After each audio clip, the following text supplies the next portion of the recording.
Les proto-sémites, tiré du livre Origine négro-africaine des Arabes du professeur Fari Tairouka Shabazz. Aborder la question de la négritude du monde arabe sans se référer au groupe humain auquel il appartient serait caduc. Les Arabes appartiennent à la famille des peuples dits sémites. Cette dénomination sémite est restée très longtemps inexplorée, ininterrogée, ou plutôt mal interrogée car embrumée par des considérations d'ordre non scientifique, voire antiscientifique pour ne pas dire plus prosaïquement du niveau des a priori. La doxa d'alors stipulait que les sémites auraient été ou seraient encore des populations leucodermes, donc des hommes à la peau blanche. C'est là le consensus accepté aussi bien par les africanistes, à savoir les chercheurs occidentaux, que par les afrocentriques, qui sont les chercheurs noirs partisans du paradigme de l'afrocentricité dont la paternité revient à l'éminent professeur Molefi qui était à Santé. Dans une communication du professeur Martin Bernal, intitulée Black Athena, The African and Levantine Roads of Grace, publié dans l'ouvrage collectif African Presence in Early Europe, il est expliqué qu'à partir du XVIIIe siècle, les intellectuels européens classaient les Caucasiens, entre parenthèses population leucoderme, en deux catégories. D'un côté, les Européens leucodermes, occidentaux et septentrionaux, et de l'autre, les Sémites leucodermes, orientaux et méridionaux, entre parenthèses. Mais avec la création de la famille linguistique indo-européenne, la classification des Caucasiens fut à nouveau modifiée et affinée en Aryens et Sémites. Aux Aryens, l'honneur d'avoir été à l'origine de l'humanité, de la philosophie, de la démocratie et de la science, et aux Sémites celui d'être à l'origine de la religion et de la poésie. Cette approche anthropologique du monde blanc, nous dit le professeur Martin Bernal, divisa depuis la première moitié du XIXe siècle et continue d'ailleurs encore à diviser la communauté scientifique occidentale en deux camps. Premièrement, les tenants de ce qu'ils appellent le modèle aryen extrême, qu'ils contestent et refusent toute idée selon laquelle la civilisation européenne aurait pu recevoir des influences fussent-elles sémites. En ce sens, la doctrine nazie ne serait donc qu'une des nombreuses héritières de ce modèle qui voyait dans le sémite un parasite, un nègre blanc, pour reprendre la terminologie qui avait cours au XIXe siècle.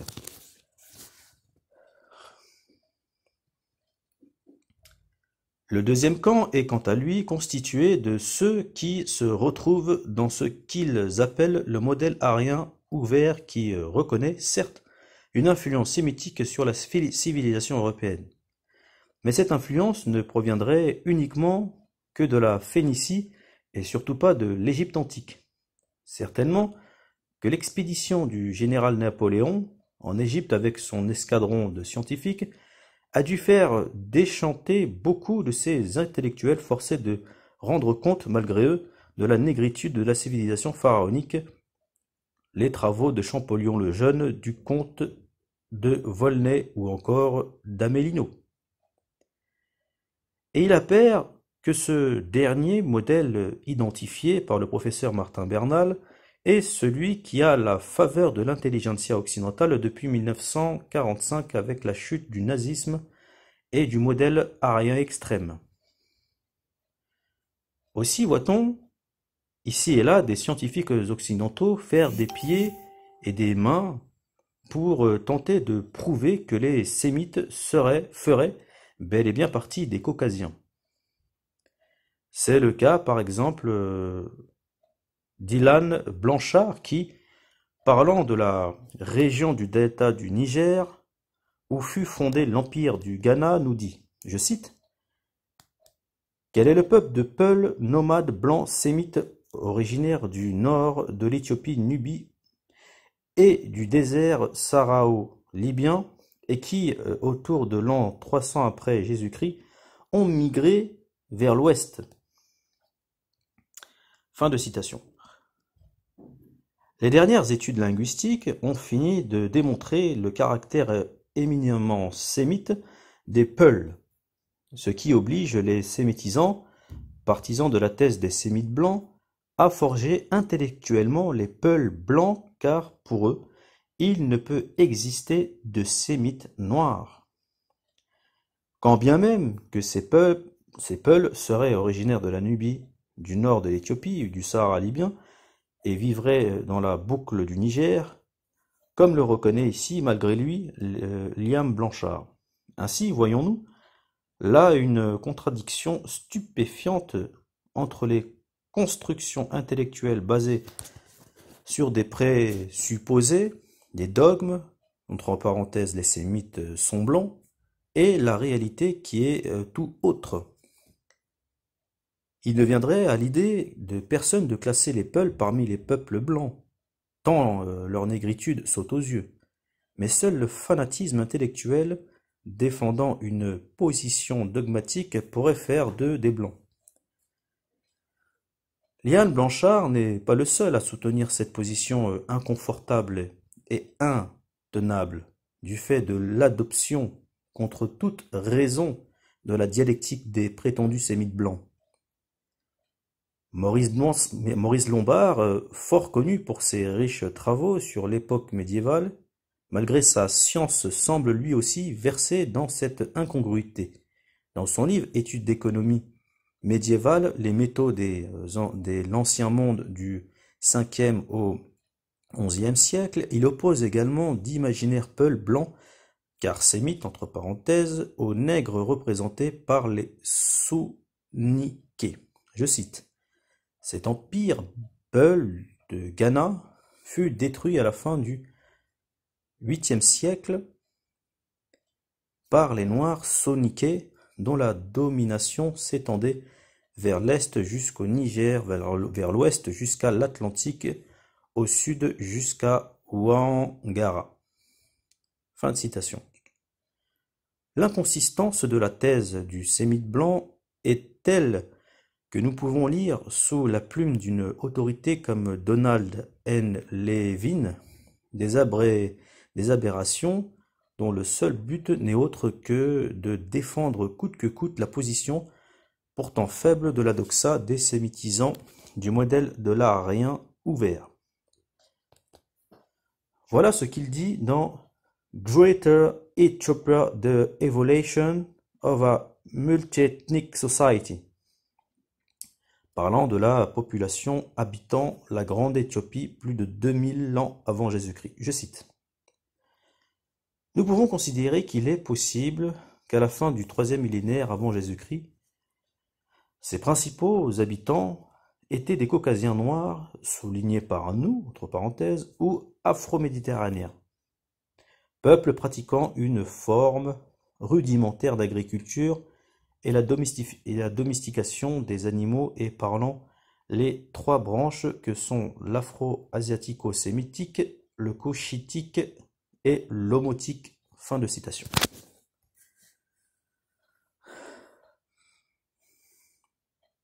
Nous franchissons un cap dans l'oxymorique puisqu'il est question de caucasien noir, en somme de blanc à la peau noire. Ces constructions intellectuelles bancales traduisant simplement l'inévitabilité du phénotype noir, quand bien même que les sémitisants dogmatiques voudraient voir à tout prix des blancs là où il n'y a que noirs. En effet, parler d'Éthiopiens blancs qui s'exprimeraient en cushitique ou en omotique est audacieux. La langue. Qu'en est-il de la langue parlée par les populations identifiées comme proto-sémites? Une chose est certaine, les précieux exemples cités ci-dessus nous interdisent de donner foi aux propos d'une Rosita Forbes dans The Secret of the Sahara Kofara quand elle annonce tout de go, je cite, qu'il semble que plusieurs formes de langues pré-aryens, pré-sémitiques, pré-hamitiques, générées par l'homme blanc en Europe, en Afrique du Nord et en Asie occidentale, qui, comme la langue originelle, bantou et sémi-bantou, aient été introduites en Afrique tropicale et par la suite adoptées par le nègre qui, de tout temps, fut facilement influencé par l'envahisseur blanc. Fin de citation. Outre les propos complètement hors de la raison qui décrit le nègre comme ayant toujours été à la merci de l'envahisseur blanc, nous lisons dans ces quelques lignes l'outrecuidance de l'auteur qui, en plus d'attribuer la paternité des langues sémites et hamitiques à l'homme blanc, pousse le bouchon de l'insolence, de la malhonnêteté intellectuelle jusqu'à faire des blancs les premiers locuteurs des langues bantoues et qui auraient, selon elle, par la suite enseigné aux nègres. C'est contre ce genre de déviance que l'urgence du recours aux arguments sérieux scientifiquement fondés et éprouvés se fait obligation. Or, qu'est-il dit à ce sujet dans les cercles consommés? Il nous est dit que le proto-sémite appartiendrait à la grande famille de l'afro-asiatique, à partir de laquelle il se serait par la suite détaché pour se diversifier à son tour. D'emblée, retenons que l'afro-asiatique relève jusqu'à ce jour de l'hypothèse, une hypothèse élaborée et défendue par forces sémitisant principalement africanistes, répondant en cela au modèle arien ouvert dont parle le professeur Martin Bernal.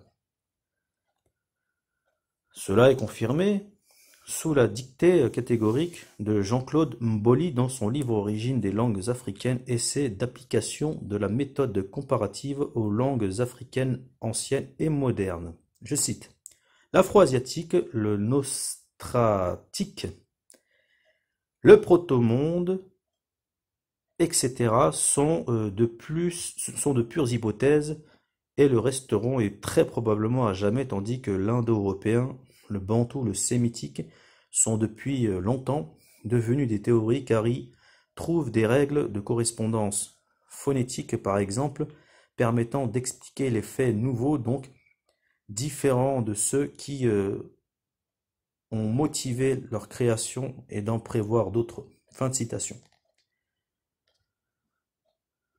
Toujours pour mettre l'accent sur cette hypothèse de l'afro-asiatique, une autorité reconnue internationalement pour son travail en linguistique, le professeur Théophile Obenga, confirme dans Le sens de la lutte contre l'africanisme eurocentriste que même un des chantres de la thèse de l'afro-asiatique, ou chamito-sémitique, en la personne du professeur Christopher Herret, aurait reconnu la non-réalité linguistique de cette hypothèse de travail. Je cite, Christopher Herret, de l'Université de Los Angeles, a changé d'avis depuis notre débat contradictoire à Barcelone, il y a quelques années.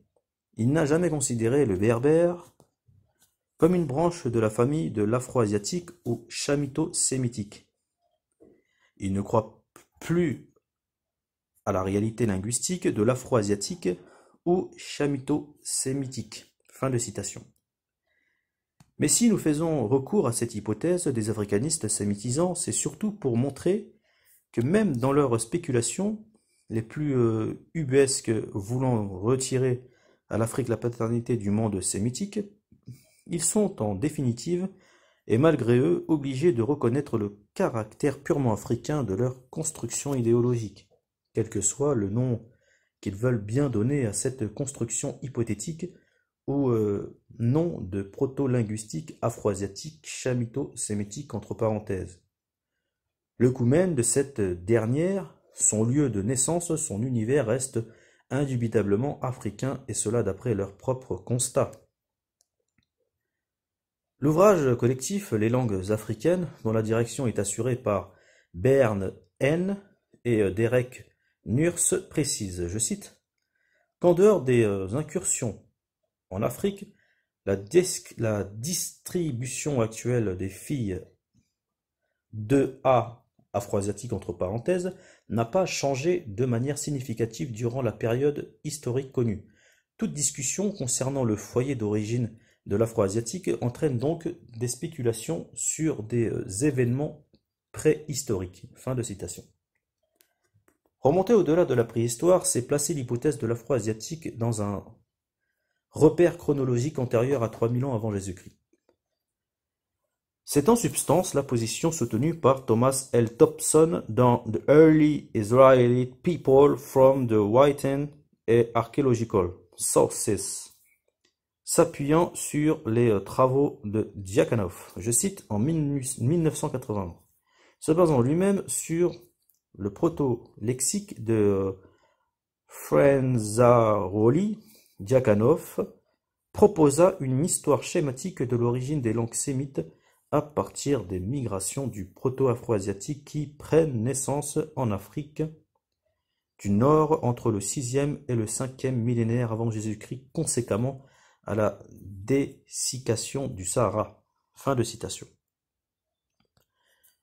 En 2007, Carlos Ramirez Faria publiait Count's Encyclopedia of World History, dans lequel il fait état de l'hypothèse de l'afro-asiatique dont la paternité reviendrait au linguiste Joseph Greenberg et de sa liaison avec le monde du sémitique. Je cite. Selon une théorie paléolinguistique très largement répandue, premièrement proposée par le très controversé linguiste Joseph H. Greenberg, une langue appelée afro-asiatique a pris naissance au Sahara fertile à une date remontant à 9000 avant Jésus-Christ. Cette proto-langue est l'ancêtre de la famille de langues qui s'est diffusée à travers l'Afrique du Nord dans la plus grande partie de l'Afrique, de l'Est au Sahara, dans des parties de l'Afrique subsaharienne et dans le Proche-Orient, pays arabes et Israël, entre parenthèses. Le sémitique est la branche principale de la famille linguistique de l'afro-asiatique. D'après les analyses des caractéristiques phonétiques des langues sémites, l'arabe et l'hébreu sont les langues les plus proches de la langue originelle proto-sémitique qui s'est probablement détachée de la langue mère afro-asiatique au moment où le Sahara commençait à entrer dans un processus environnemental de dessiccation vers 7500 avant Jésus-Christ. Fin de citation. Pour le professeur Christopher Ehret, qui a écrit dans Historical Linguistic Evidence for Early African Food Production, la langue proto-afro-asiatique devait être parlée il y a plus de 15 000 ans, entre parenthèses Fleming 1974, Manson Ehret 1979. Ses origines devraient à coup sûr être localisées dans le nord-est de l'Afrique, et plusieurs travaux récents plus précis placent le berceau de l'afro-asiatique dans les hauteurs éthiopiens ou dans les environs. Fleming 1969, B 1974, Bender 1975b, Ehret 1979-1980. Pour la citation. L'incontournabilité de l'Afrique dans ses études linguistiques est telle que le professeur Edward Lipinski, dans Semitic Language, Outline of a Comparative Grammar, suppose que l'africanité, ou plus précisément les origines africaines des locuteurs de l'afro-asiatique, seraient dues à une possible connexion avec les populations bantoues d'Afrique équatoriale dont la négritude ne souffre d'aucune contestation possible. Je cite. Leur origine africaine pourrait être confirmée par une possible relation de l'afro-asiatique avec les langues bantoues, qui forment un groupe central de la large famille du Niger-Congo, dont le berceau est probablement situé dans la région du Nigeria-Cameroun. Fin de citation. Le schéma linguistique proposé serait le suivant. Le proto-afro-asiatique, dont les traces remonteraient à la haute préhistoire 15 000 ans selon Fleming, 1974, donnerait naissance à l'afro-asiatique qui, d'après Diakhanoff, se subdiviserait par la suite en plusieurs familles linguistiques entre le 9e et le 7e millénaire avant Jésus-Christ, Thompson entre parenthèses 2000, et de là serait né le proto-sémite plutôt, au commencement du processus de déshydratation, de désertification du Sahara fertile. Nous n'entrerons pas dans les analyses diachroniques ou synchroniques en ce qui concerne le proto-sémite, car ce n'est pas là le lieu de cette étude. Néanmoins, retournons l'univers, l'environnement et la période historique où placer cette langue. Il s'agit du continent africain, à une période où l'élément leucoderme était absolument absent.